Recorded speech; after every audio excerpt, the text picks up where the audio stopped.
is some kind of crisis. Disaster seems to be the best teacher. I mean, that's really, I mean, for most of us, it's like most of us would like to have it so that we're happy. We're like a cat with a bowl of cream. We don't want anybody to upset our bowl. And so long as our bowl is full and it's not upset and we're lying next to it, we really don't want to hear anything else. We really don't want that, okay? And so most of us stay asleep at the wheel. That's what we do. And every chance we get to fall asleep at the wheel, we fall asleep at the wheel. That's just it's not our nature, it's our habitual tendency. That's how Buddhism would describe it. It's habit mind, okay? It's reflexive reaction. It's not to do with what our true nature is about. It's just what we've done. We've gone down that bowling alley gutter so many times that the gutter is the only place we seem to be able to go, because every time we throw the ball seems to go into the gutter, and we just follow that way, okay? So it's one of those things of like, how do you begin to step back from that? How do you begin to do that? And it is a challenge. It's a challenge, especially when I forgot what I was going to say about it. But that's okay. In effect, it was basically talking about disaster. And the fact that in what you're looking at is that the knowledge of all of what we need has always been around us. I mean, there have been books written for years, for centuries, about what we can do to transform our state of being. But oftentimes what happens is we don't pay attention to them until something really bad happens. Okay? That's usually what occurs. So what's interesting about that is tomorrow is supposed to be the end of the world. Right? A lot of you heard that, right? The 21st of May. Okay. Interestingly enough, I've looked online. I've looked at information from Vedic astrology and Chinese astrology and nine-star key astrology. I was at an astrological group on Tuesday and asking anybody, okay, is there anything significant in this time period that would indicate that the end of the world is going to happen tomorrow? Okay. And everybody went, no. Not that we can see, okay? And of course, what happens oftentimes in astrology, if something happens and everybody backs up, and everybody comes on an armchair quarterback and says, well, you see, it was this and this and this and this and this. So there's, right, then it fits, okay, you know. And that's why it happened, okay? But it reminds me of many respects what I used to say to people about these kind of time periods. When I was working in Kentucky, I worked at a holistic health center. And I did nutrition, I did progressive relaxation, I did shiatsu, I did massage, I did all the wacko stuff. You know, there was a physician running the thing, but I did all the alternative healthcare stuff at the place. And there were many people there that were convinced that we were sent by God, our holistic health center, because I'm in Lexington, Kentucky, okay? That's where we were. And there were other people that were convinced we were sent by the devil. We didn't have a neutral position in the community, okay? And I remember that there were many people that would come to me that would talk about the fact that they were born again, that they had been saved. And I would say to them, because I don't know on what authority I can say this, but somehow I felt comfortable in saying it.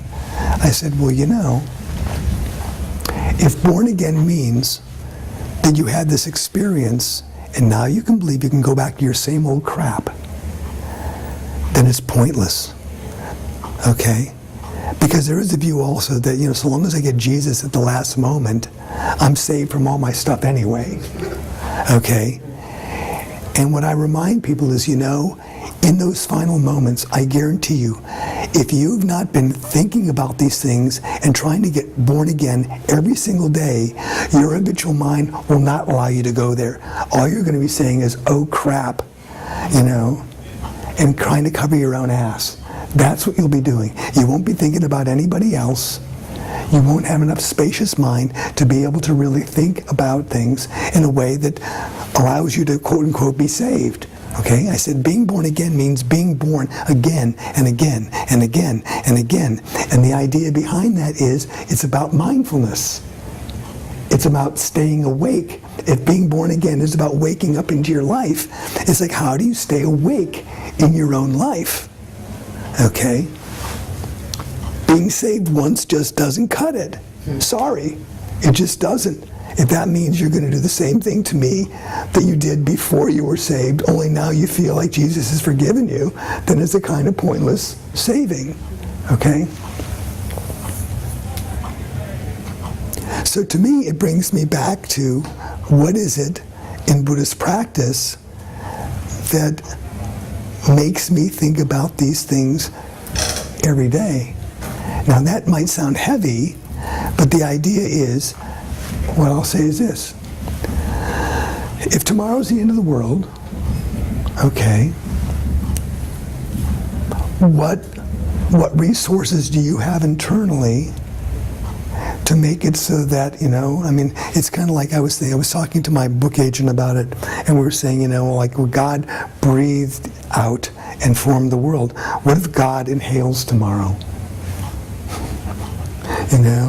And that's the next book on the next universe is God Inhaled.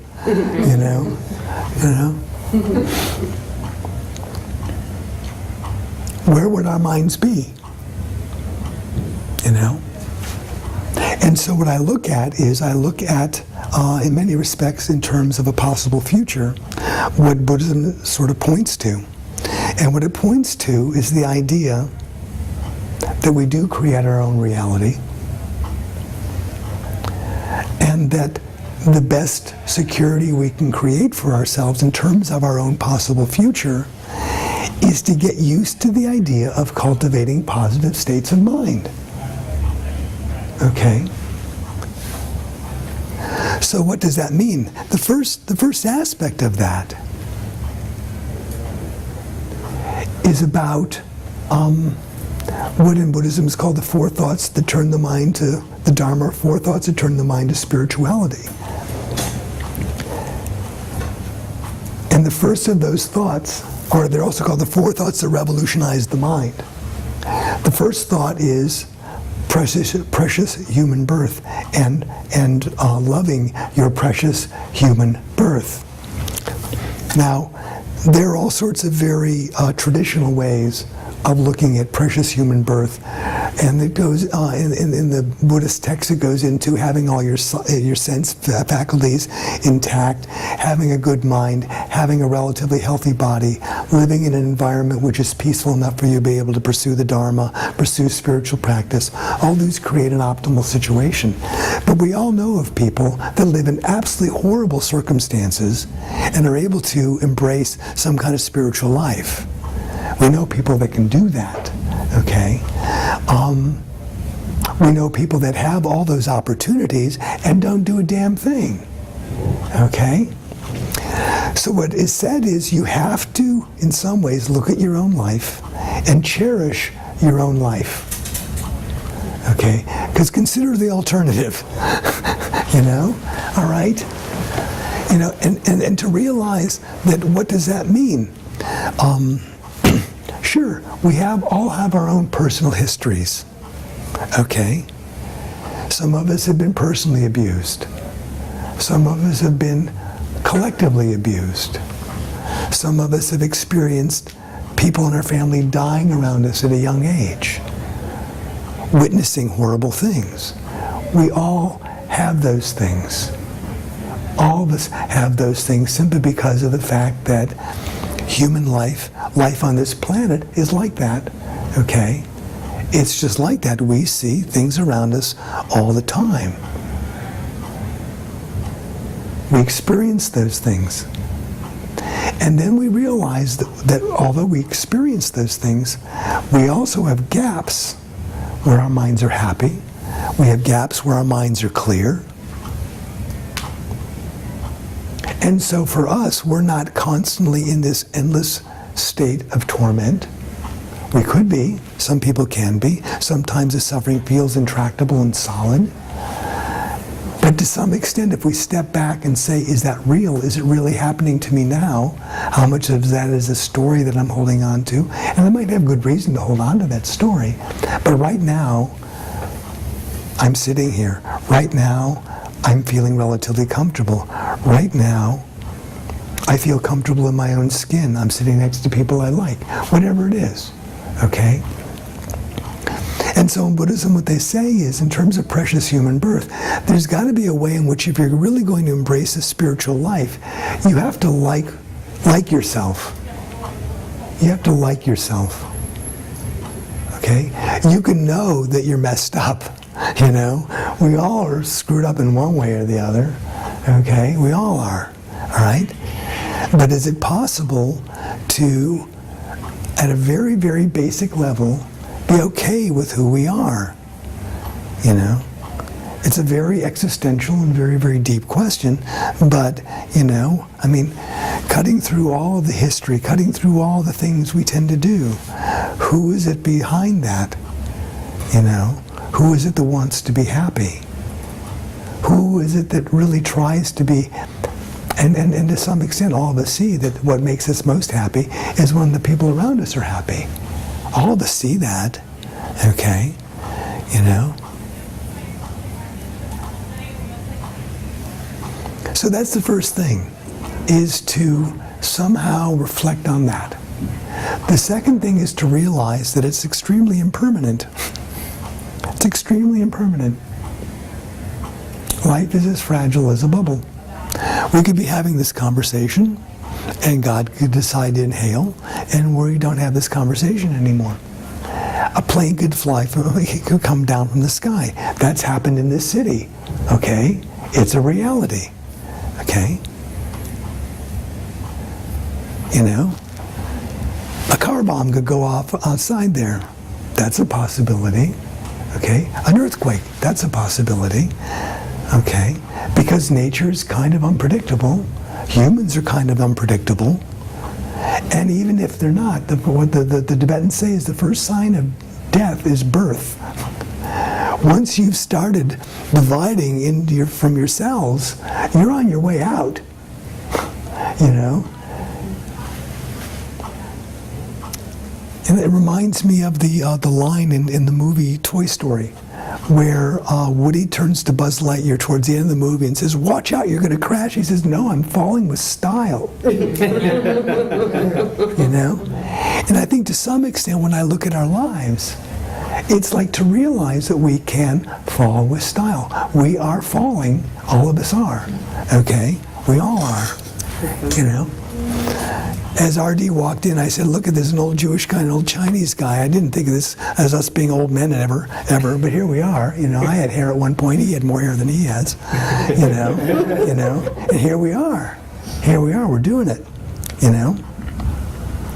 So there's this impermanence that is a fact, and one of the problems we have, one of those problems in our culture, is that so much of our media is trying to hide and deny that truth. I would say to you that so much of the problems that we have in our culture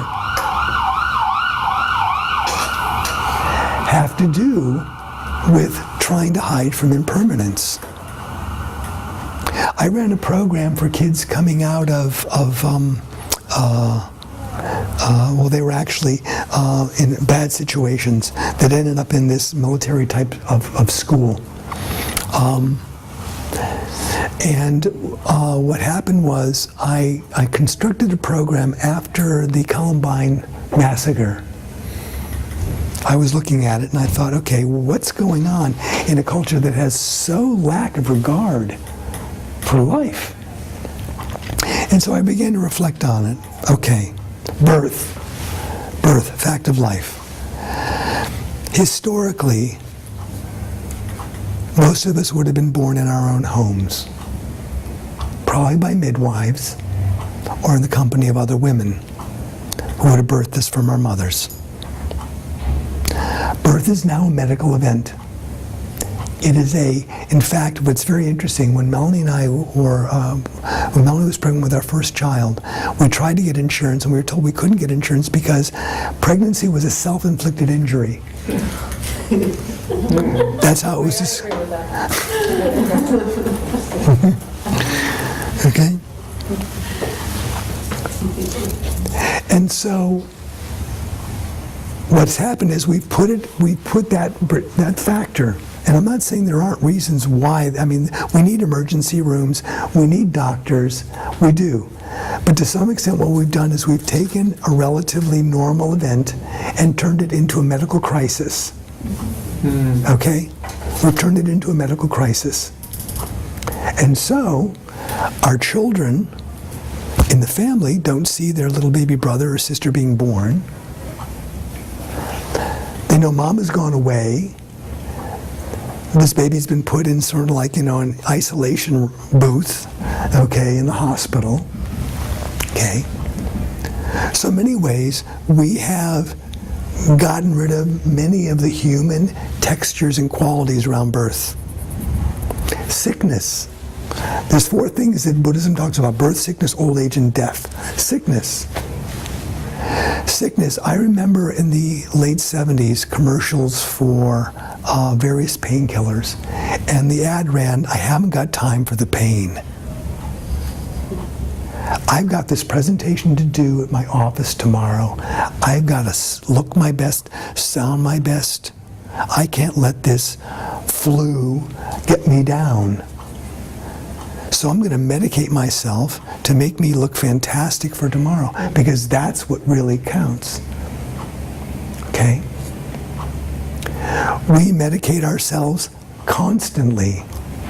We are a drug-taking culture. The reason why the DARE program doesn't work is because of peer pressure. That's not the reason why the DARE program doesn't work. The DARE program doesn't work because of parenting. Simple truth. How many parents modulate their moods with alcohol, drugs, whether they be recreational or prescribed? And so, when your parent goes to their friend for their fix of their medication, and they come home on whatever soma they're taking to make themselves feel better, and you're 13 years old, you are pubescent, you have acne, your friends don't like you, and you say, "Mom, I'm having a hard time," they say, "Get over it. How could you have problems? When I was your age, I didn't have problems." Bullshit, okay? They did have problems. And so what happens is, they see you with your cocktail, they see you with a full medicine cabinet, they know that you're going to their friend, the doctor, and so they go to their friend, the pusher. What's the difference? There's no difference here. It is a modeled response. That's all it is. Old age. I'm going to be visiting my mother in a nursing home in Rockville, Maryland. It has come about as a result of inevitable consequences to a number of decisions. But what I would say is, there is a sad tendency to, rather than look at elders as sages, and to look at most of them as being intrusions into us perpetuating our entertainment.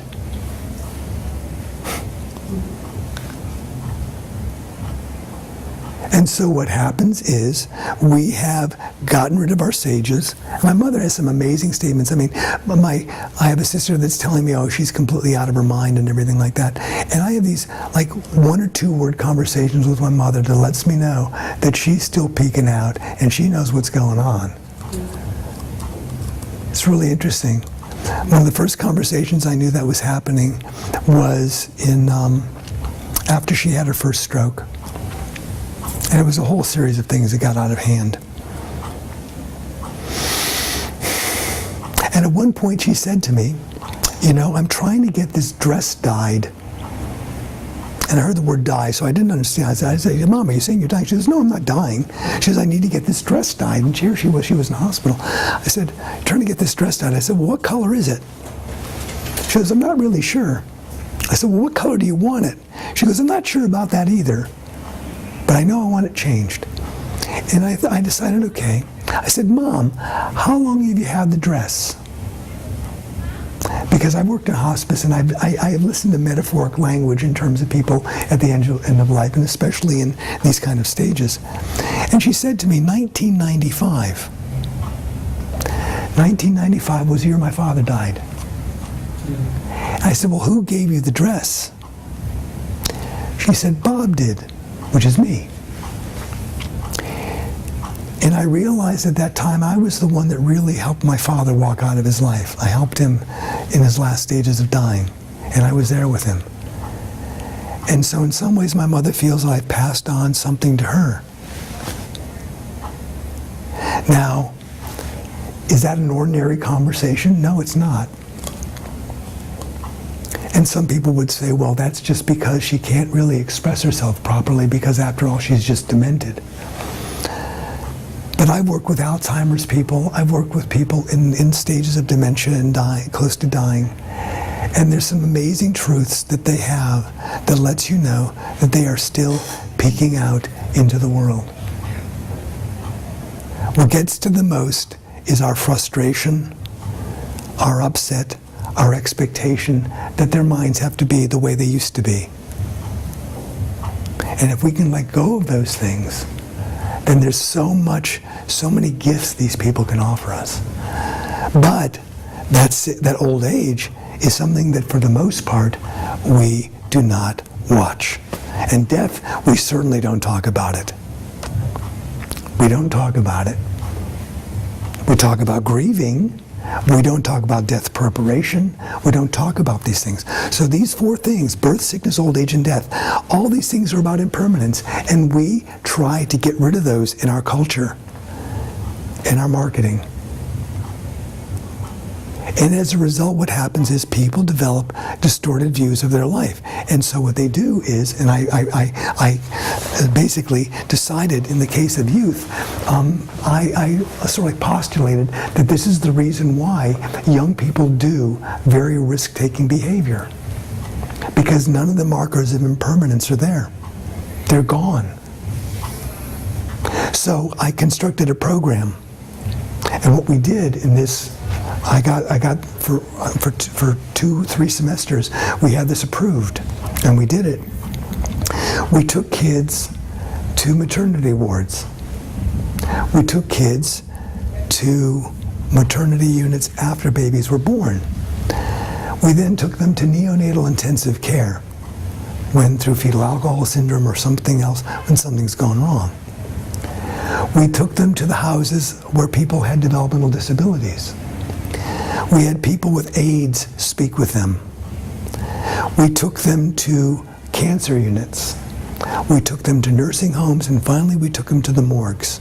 Now this happened after, it took about 6 to 8 weeks. And what we did was we had the kids journal through that time, and they had meetings. Okay, it's in my book, Becoming Buddha. I outline it and saying, if you can take this to your community, your spiritual community or your school, it's a great model, because what ended up happening was, at the end, we did a pre and post questionnaire on these kids. And what we saw was there was a noticeable change in what kids valued, for one thing. But the other thing that was noticed was the kids that had felt marginalized in their lives because they had seen things like that they couldn't talk to their friends about, they became the mentors to the kids who had never seen it. So suddenly they felt empowered to be teachers in their own classroom. Okay? As well as the fact that all of their English skills improved. They suddenly had a more expanded emotional lexicon to draw from seeing these things. So that is the second thing, is that impermanence. How do we really not shy away from those things? It's not being morbid. It's not being morbid. It's not the point. It's about that preciousness, that unless we see that impermanence, we don't embrace that preciousness. The third fact that is said in terms of revolutionizing the mind is that what you sow, so shall you reap. What we do does matter. You know, you can't say constantly, the devil made me do it. Because in some ways, we also see that when we do stupid things, things come back to us. We see that oftentimes. I mean, you could talk about the notion of instant karma. There are things like that. And Buddhism really looks at that over lifetimes. There's much deeper philosophy about it. But the idea is that you need to realize that whatever you're experiencing now is a direct result of what you've done in the past. And if you want to know what your future is going to be like, start doing things in the present to make a difference. That's what we need to do. What can you do to make a difference right now? And the fourth truth in that, the fourth thought in that is that externalizing a cause for these things, seeking outside ourselves, or trying to deny these things are true, is literally betting on a losing horse. You know? If you really think that, you know, when the t-shirt says, who gets the most stuff wins, you know, the Danes say, the last shirt we wear has no pockets. That's what they say. Everybody goes naked, naked to the, you know, and whether you believe that you're going to a Pure Land, whether you believe you're going to go see God, we're all going to be showing up in the same kind of way. Whatever we are, whoever we are, will be as plain as day. Okay? And the idea behind understanding those things is if we do understand those things, then we realize that it's very much in keeping with Teilhard de Chardin, the spiritual mystic, the Christian mystic who oftentimes, he got a really hard time too.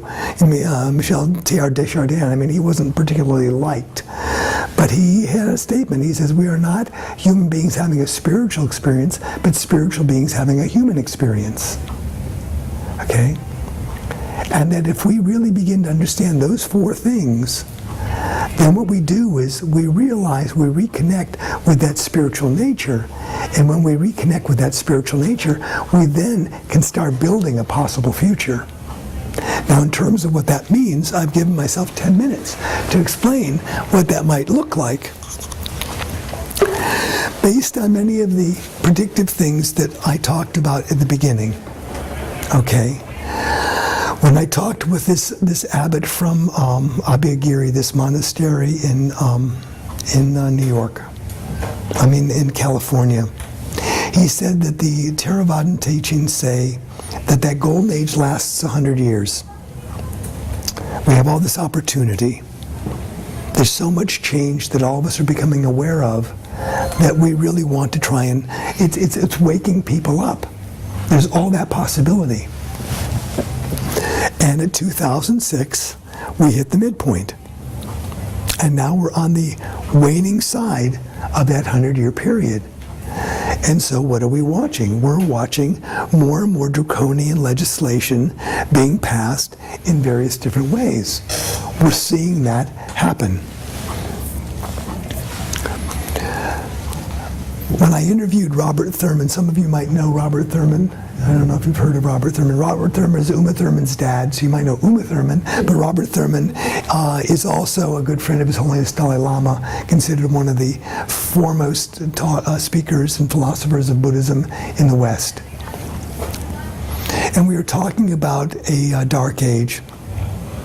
And in many ways, there are several teachings which say that we're really about 250 years away from that time period. He said, but you want to realize that these things happen in an asymmetrical way.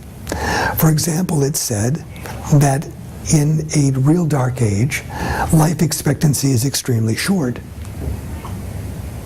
People suffer, and then they die very young.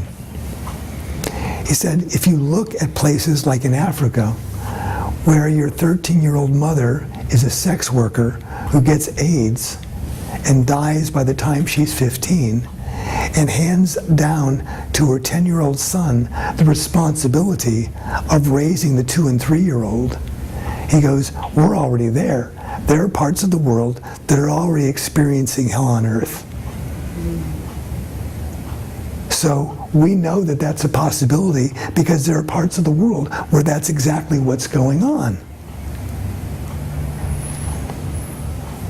So he said, what we need to be aware of is if we really don't want things to go that way, we need to look at what causes those circumstances also, in terms of our utilization of resources, the way in which we manipulate governments, et cetera, et cetera. There's all sorts of things that we contribute to these processes happening.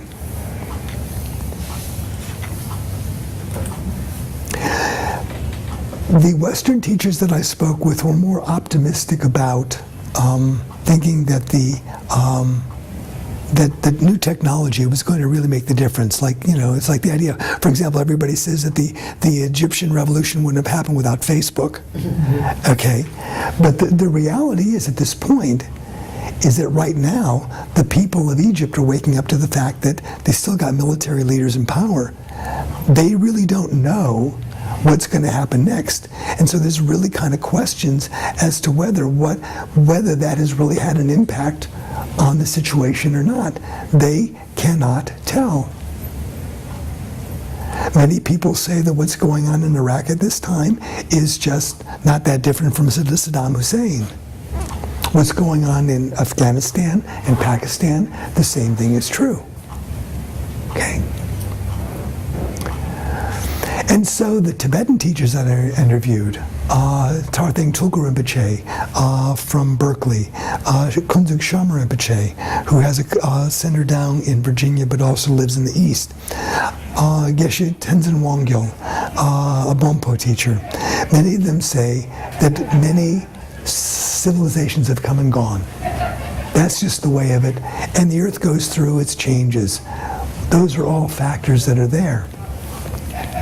And so they don't necessarily see that we're somehow going to, and I think it's really fascinating that to me what's really amazing is that even as we are struggling to try and find some balance, some happiness, the way in which our country is measuring our happiness is by gross national product. We're still using economic measurements to determine whether things are going well or not. Okay?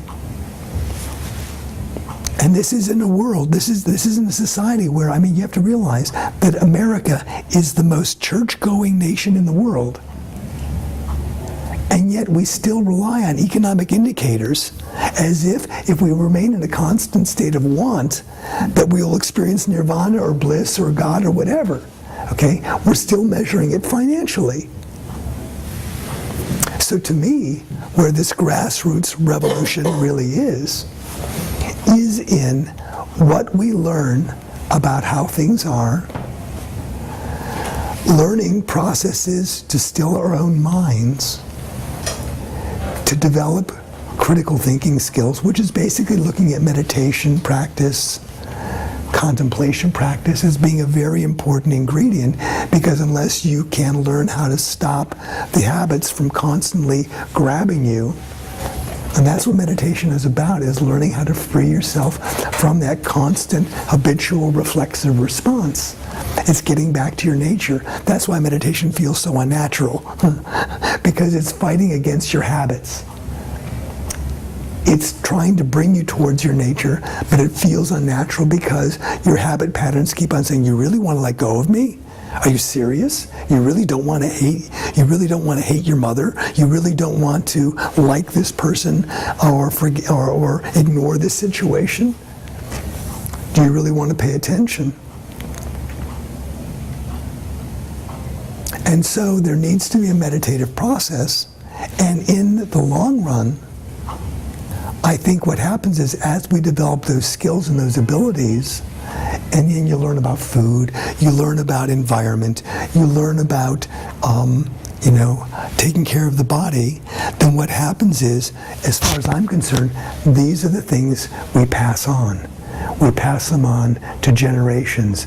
We need to keep these things alive. And to me, the possible future is not about having it so that suddenly we go back to pre-2000 America, okay, when we had no national debt. I don't think that's where it's at. I think where it's at is where we finally have it so that this information is really being sustained. And it stays in pockets of light. And in those pockets of light, what happens is we are able to bring them out into the culture as is needed. As is needed. In that regard, one of the last things I remember many of the teachers talking about was, well, how do you maintain your equanimity while you're doing this? Okay? And what they said was, don't think so much about yourself. Think of others. Turn to someone. Help someone out.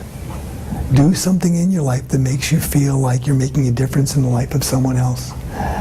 And it was really interesting. I mean, like, for example, with Geshe Michael Roach, who teaches all over the world, he was saying, and I just said to him, what if you were teaching in Darfur and you were leaving a war-torn area where there are bombs going off and guns being fired? What would you recommend people for them to maintain their sanity and their balance? And his answer was, think of others. Think of others. So to me, it's like, and that's without reservation. That is without reservation. One of the things I am reminded of is in terms of that there are a series of prayers that the last one is, may all beings, it goes, may all beings have happiness and the cause of the happiness, be free from suffering, the causes of suffering. May they not be separated from the great happiness that are devoid of suffering. May they all dwell in great equanimity, which is free from passion, aggression, and prejudice, which means everybody is unequivocally